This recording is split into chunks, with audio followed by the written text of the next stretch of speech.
This is the review of the iMac 20-inch. I promised somebody I would do it, and here we go.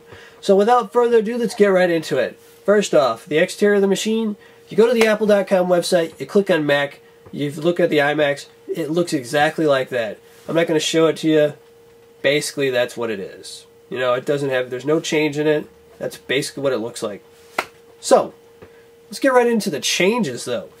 This year's model, this is the 20-inch. The 20-inch that I have is the 2.66 Intel dual-core processor with 2 gigs of blazing fast DDR3 1066 RAM. The hard drive space is a 320 gig hard drive. Very cool, very spacious. Gives you a lot of room to put photos and videos on.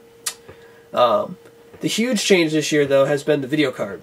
There is a NVIDIA 9400M on this machine. It's a very, very, very powerful tool for the creative type who likes to use do photography and video editing, because it helps rendering and so on and so forth. And coupled with the processor and the new RAM, it's a huge step forward. Now, we're going to go next into, now that I've talked to you about the hardware changes, let's go into the software changes. Some big changes there. iLife 09 is the suite that comes with the new machines. iLife 08 was great. It was a great step forward in the suites. But iLife 09 not only takes on what iLife 08 had, it makes it a step, does a leap forward into the future. And the reason I say that is because there's a couple programs on there that have some big changes. Let's go with iMovie 08, okay? iMovie 08 sucked. There's some changes that nobody liked. There was no real timeline, there was no HD possibility. There's just some things that people did not like about it. So, iLife 09 comes with iMovie 09, and iMovie 09 has made some major changes. It renders faster. It has some options that the old iMovie did not have. It has HD options on it as well. Whereas before you had to get a separate iMovie, which was iMovie HD, to actually make HD video. In photography wise though, iPhoto is the biggest change. iPhoto has what's called faces. So let's say, for example, your name is Connor, okay? And you put a picture of yourself up there, and you want to go looking for all the pictures of you. So what iPhoto will do is it will go through all the pictures and say, is this Connor? And it will ask you if this is Connor. And you can make a small portrait of Connor and put him on what looks like a tack board. And then you can click on that and it'll show you all the pictures of Connor. Well, let's say your name is, for example, the person that wanted me to review this, his name is Jewel. His name is Jewel. iPhoto will ask you, want to find all the pictures of Jewel. And you put it on the tack board, you click that, you got all the pictures of Jewel on the tack board, and you can see all the pictures of him. Or if your name's Jessica or Tanya, it doesn't matter. Male or female, it gives you all the options to put pictures up there. Even if it's your dog. Is this the picture of your dog? I haven't tried that yet though, but if you have your picture of your dog, it says this is, Woof Woof, or whatever the heck your dog's name is.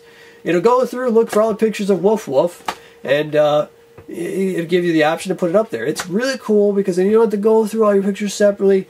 Well, this is the one where we were in the Bahamas, and I can't find the rest of them of Bob. And then obviously what you could do is you could go to the clipboard on the faces section.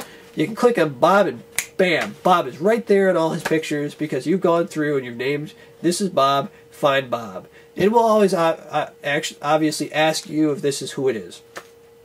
Huge upgrade. Places. Places is cool because it'll allow you to let people know where you've been and so on and so forth. It's a really cool option. That is a huge upgrade. I don't want to go too much further into this software-wise. If you want to learn more about that, go to the Apple website. I'm going to talk to you a little bit about basically what comes with the machine real quick. Okay, what comes with the machine real quick?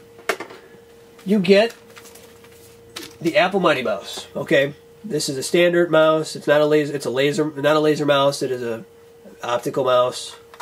I would suggest getting a separate mouse. I don't like that mouse. I have a laser mouse, the wireless one. This is the keyboard it comes with. As you can tell, it's still in the wrapper. I have a full-size keyboard I have connected to it. This is what you would see on a MacBook or a MacBook, not a Mac, yeah, on a MacBook Pro now. On a MacBook or a MacBook Pro, it's the same style keyboard, chiclet style keys. If you're not used to it, you'll get used to it quick. If you don't mind having the smaller keyboard, then this is going to be okay for you. If you like having the keypad, go and get yourself one of the full-size keyboards. One option that they have left off in the last couple of years is the Apple remote. I have it from an old Mac I had. I love it because I can sit across the room and play iTunes. But that's me because I'm lazy. But anyways, that is basically a quick overview of the iMac 20-inch that I've purchased. Let me tell you, once you go Mac, you're never going to want to go back. PCs are great for gaming, but Macintosh, the Apple products, the iMacs, MacBooks, MacBook Pros, or Mac Pros are going to be an extreme upgrade for you if you're a creative type person. I use Aperture and I use Final Cut Express. Okay, I am not acclimated completely with Final Cut Express, so I haven't used it as much as I'd like to. But I don't want to make videos with it yet until I know it all. Aperture I know a huge ton about because I do I do photography work on the weekends, and I use Aperture all the time. These two are separate programs that you're going to have to purchase on your own. They're very good programs. I suggest picking them up if you want to get something a little bit more powerful than iPhoto or iMovie 09. That's my suggestion. When it comes to pricing wise, the iMac 20-inch is $11.99. Basically, that's the model that I got. If you are an educator, or if you go to college, or if you know somebody, you can get a discount on any of the machines, any of the hardware, or the software as well. So you might want to look into that as well. So basically, check around, see what you can do. But in conclusion, you will not regret buying an iMac. You will not regret buying a MacBook. You won't regret it, period. Like I said, once you go Mac, you're not going to want to go back. PCs are great for gaming, but not for the creative type. So, as I say at the end of every one of my videos, stay safe online and in the real world, and in whatever your choice is, I guarantee you, you will not regret it.